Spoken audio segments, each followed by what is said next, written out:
आपका मेरे YouTube channel पे। और आज हम लोग पढ़ने वाले हैं क्लास 10th के केमिस्ट्री का, जो साइंस का जो केमिस्ट्री वाला पार्ट है उसका बहुत ही इंपॉर्टेंट चैप्टर। और ये चैप्टर है चैप्टर 1, जिसका नाम है आपका केमिकल रिएक्शन एंड इक्वेशन। तो ये चैप्टर में बेसिकली आपको केमिकल रिएक्शन के बारे में पढ़ना है कि कैसे कौन सा सब्सटेंस किस चीज से कैसा रिएक्ट करता है, और एक इक्वेशन बनाने के लिए आप लोग सीखेंगे। इस चैप्टर में बस इतना ही पढ़ना है। तो इसमें आपका चैप्टर शॉर्ट में जाएगा, लेकिन मैं इसको पार्ट वाइज डिवाइड किया हूँ, पार्ट वाइज आप देख सकते हैं। और इस वीडियो में हम लोग डिस्कस करेंगे केमिकल इक्वेशन किसे कहते हैं, केमिकल रिएक्शन क्या होता है, एक बैलेंस्ड केमिकल रिएक्शन क्या होता है, और 4 टाइप का जो केमिकल रिएक्शन होता है वो सारा चीज हम लोग इस वीडियो में कवर करेंगे। तो चलिए शुरू करते हैं। तो सबसे पहले इस चैप्टर का हम लोग देखने वाले हैं केमिकल रिएक्शन। चैप्टर का नाम है आपका केमिकल रिएक्शन एंड इक्वेशन। तो पहले समझ लेते हैं कि केमिकल रिएक्शन किसे कहते हैं। तो chemical reaction, the chemical reaction are the changes in which one or more new substances are formed. तो ये एक ऐसा केमिकल चेंज है जिसमें कि एक और उससे ज्यादा रिएक्शन से आपका जो सब्सटेंस फॉर्म होता है। तो ये तो कुछ इसमें एग्जांपल से समझना पड़ेगा। देखिए, जैसे कि इसमें बोल रहा है कि एक सब्सटेंस रिएक्ट करके एक से ज्यादा प्रोडक्ट फॉर्म करे, उसको हम लोग केमिकल रिएक्शन कहते हैं। जैसे कि इसमें एक सब्सटेंस हमारा ए, और फिर इसमें सेकेंड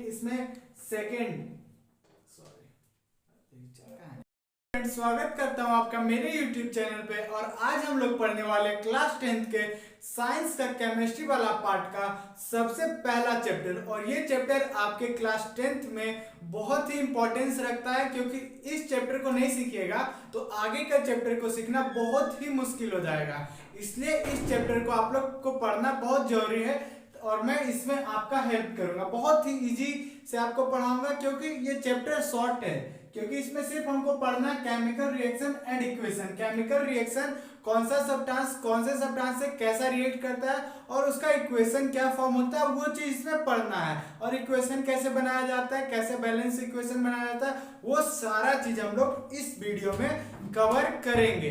तो चलिए शुरू करते हैं।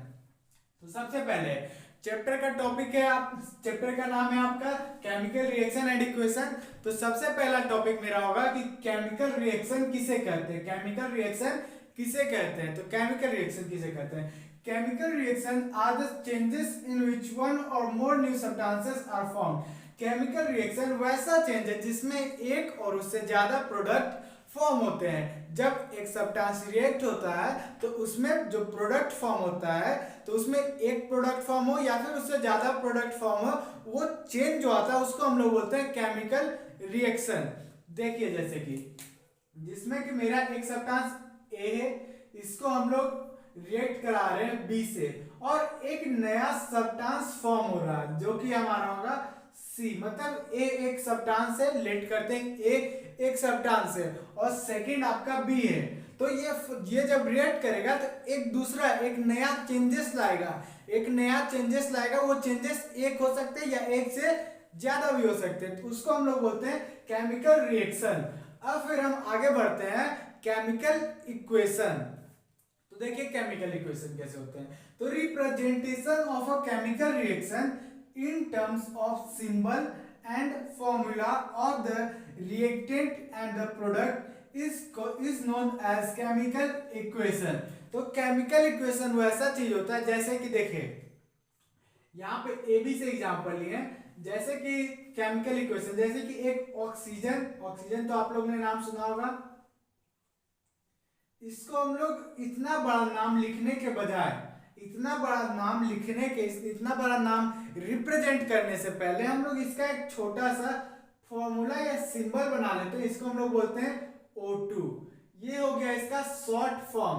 तो यही चीज होता है, केमिकल रिएक्शन को उसके सिंबल में, उसको फॉर्मूला में करके उसको रिप्रेजेंट करना, उसको हम लोग बोलते हैं केमिकल इक्वेशन। तो केमिकल इक्वेशन में बहुत चीज आते हैं। इसके केमिकल इक्वेशन में ये आगे हम डिस्कस करेंगे कि केमिकल इक्वेशन में क्या क्या चीज आते हैं, वो सारा चीज हम डिस्कस करेंगे। इसमें सिर्फ हम लोग डेफिनेशन देख लेते हैं, ठीक। अब फिर हम लोग देखते हैं बैलेंस्ड केमिकल इक्वेशन। यहाँ तो केमिकल इक्वेशन आ गया, फिर यहाँ पे हम लोग बैलेंस्ड केमिकल इक्वेशन, मतलब वही बात हो गया कि जो केमिकल इक्वेशन जो है, जैसे कि यहाँ पे आता है O2, यहाँ पे सॉरी यहाँ पे O2 आता है, यहाँ पे FeSO4 आ सकता है, FeSO4 ऐसे करके, मतलब यहाँ जो ये जो न्यूमेरिकल पार्ट है 2 4 इसको बैलेंस करके, मतलब जितना एरो के इस साइड है, जितना एरो का इस साइड है आपका न्यूमेरिकल्स, उतना ही एरो के इस साइड में भी दोनों तरफ 4 ही रहना चाहिए।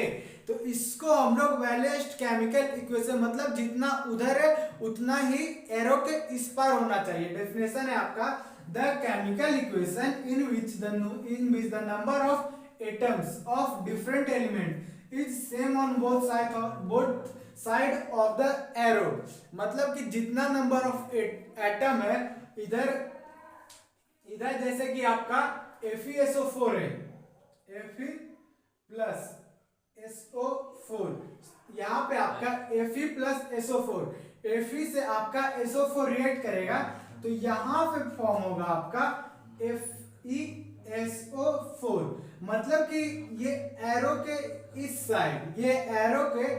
साइड आपका 4 एटम्स है, तो एज इट इज 4 एटम आपका Fe के एरो के इस साइड भी होना चाहिए, दोनों साइड आपका इक्वल ही रहना चाहिए आपका नंबर्स ऑफ एटम।